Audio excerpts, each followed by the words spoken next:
ભરેલ ગુંદાનું શાક બનાવવા માટે ગુંદા અંદરથી ઠળિયા કાઢીને તૈયાર કરવા.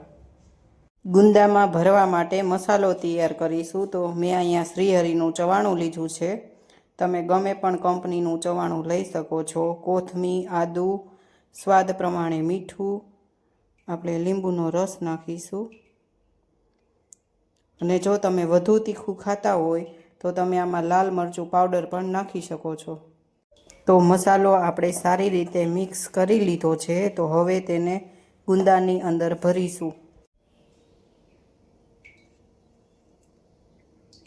આવી રીતે આપણે ભરતા જવાનો છે અને સારી રીતે દબાવીને ભરવાનો છે, જેથી આપણે જ્યારે શાક વઘારીએ ત્યારે ગુંદામાંથી મસાલો છૂટો ન પડે. ગુંદા આપણે ભરાઈ ગયા છે. તો હવે આપણે વઘાર કરીશું. તેલ, રાઈ,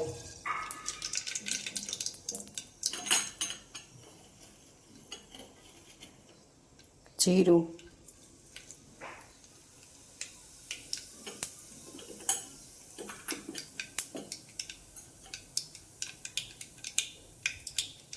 હિંગ, હળદર,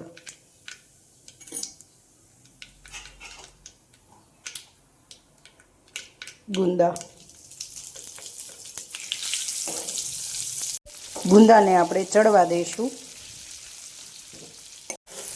તો હવે નાખીશું આપણે ટમેટાની ગ્રેવી.